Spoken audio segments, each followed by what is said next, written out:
Hi everyone, and welcome back to the Foundations of Yoga series. In this video, we're going to be going over twisting and how to do it safely.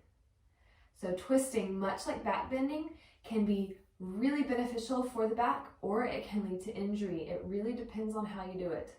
So it's one of those that folks with low back injuries in particular kind of shy away from. But if done properly and with a proper engagement, it can really be beneficial in relieving that back pain.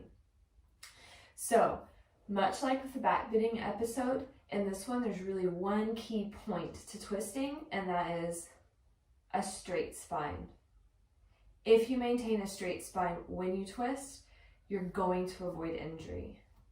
Now, there are some poses that ask you to back bend and twist. And I would say that if you are dealing with sciatica or any other existing low back conditions, do those with caution, because you may find that no matter how much you back bend properly and how much you engage in your twist, it's still going to activate that sciatica or that pinched nerve or any of that other low back pain that you might experience. I still deal with that in some poses, that I still will start to get numbness, and so I know I just need to back out, and I just biomechanically am not set up at that time to do that pose, and I'm okay with it, and I don't try to force myself into it. So be aware that there are poses out there that you just may not be able to get into no matter how proper your form is, depending on any pre-existing conditions or injuries that you might have that you simply just can't work around. If you've got a hip that's out of place, there's no amount of muscle and engagement that's just going to correct that. That might require physical manipulation to repair the alignment. That's just one instance. Another one might be if you have fused joints in the spine or bone spurs or spondylosis, or even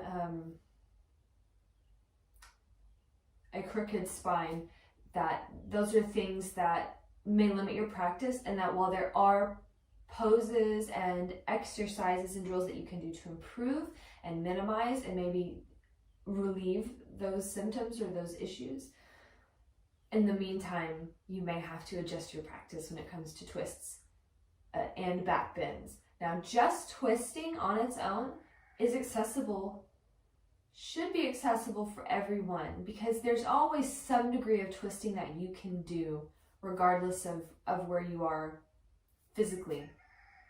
So I'm going to turn to the side, and you can see that I have elevated myself for this. So in the foundation episode, I showed you how to sit in Siddhasana on top of a bolster, and this just really helps to keep my spine straight. If I were sitting on the mat, and I'll show it to you in both ways actually, so that you can kind of see the difference.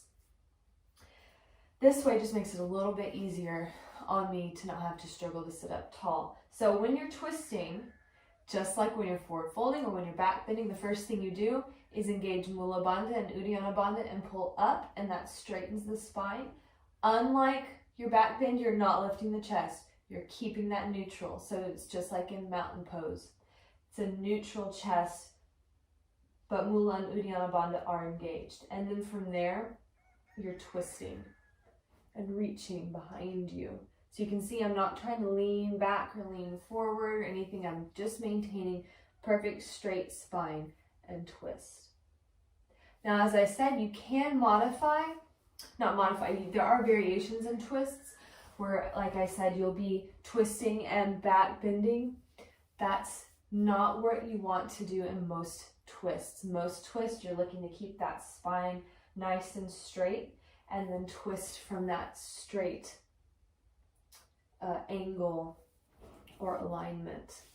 So without the bolster and a seated position, it'll be the same thing. Engage Mula Uddiyana Bandha. So I would inhale and then exhale to twist. So when you're twisting, it's even more difficult to maintain the ujjayi breath because the organs are getting compressed in that twist.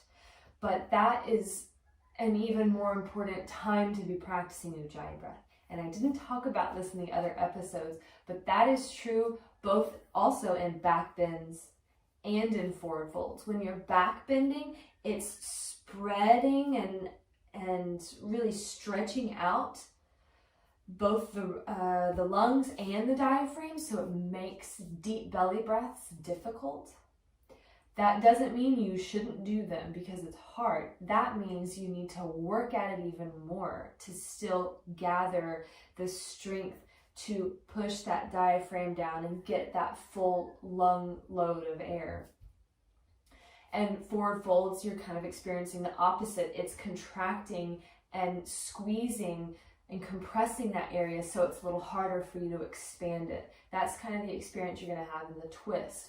As you twist, things are going to get compressed, but you still need to practice your ujjayi breath, your deep belly breaths. So if you haven't yet mastered the ujjayi breath and you're not quite yet able to inhale and expand the belly and exhale and contract the belly, I encourage you to continue working on that. That's why it was the first video, because it is the foundation of your practice. You can do all of these other things, but if you're not doing them in conjunction with the ujjayi breath, then you're just stretching. You're not doing yoga. So please practice your ujjayi breath. Practice your bandhas, because they are the key that really unlock a lot of these poses, and they are the key that unlocks the safety of yoga and keeps you in a safe and efficient practice. So twisting is not only done from seated, obviously it's done in many different poses, both laying down, up on hands and knees, and standing. But no matter what the positioning of the body, the same thing holds true, is you're always trying to lengthen the spine. I want to show you one more variation. Now I am going to do future episodes on individual poses, explaining how to get into and out of these poses and proper alignments and engagements within the poses. But I want to give you a little bit of a preview, I suppose, in this twist. So I'm going to do it from a low lunge twist.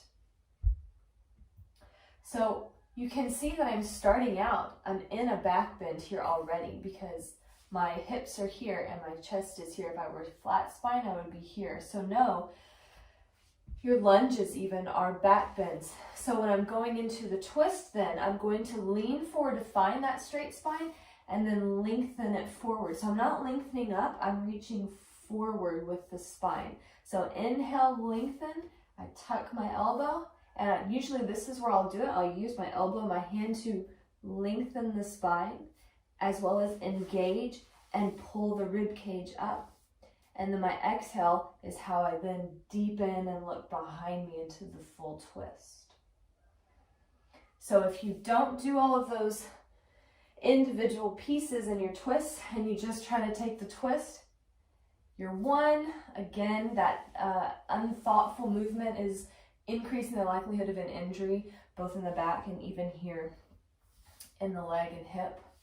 And two, I'm just not getting as deep as if I had taken that time to lengthen and then go into the pose.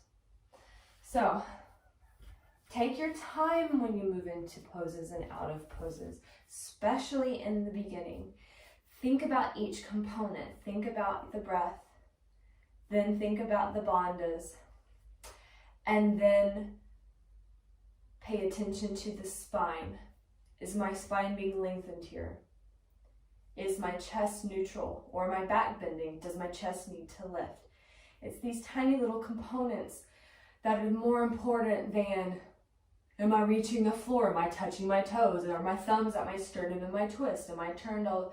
That is the extra stuff. That is the stuff that you worry about. You don't even worry about it. You just let it happen. It's those other pieces, the breath, the bandhas, and the alignment that is what is going to just naturally feed into reaching the ground, touching your toes, getting your nose to your knee, etc. and so on. So let the foundation be your focus. Let these foundational movements be your focus, and you will see results in your practice. So in the next episode, we are going to be going over hips. So we've got hips left and side bending. So next episode is hips, and I will see you guys then.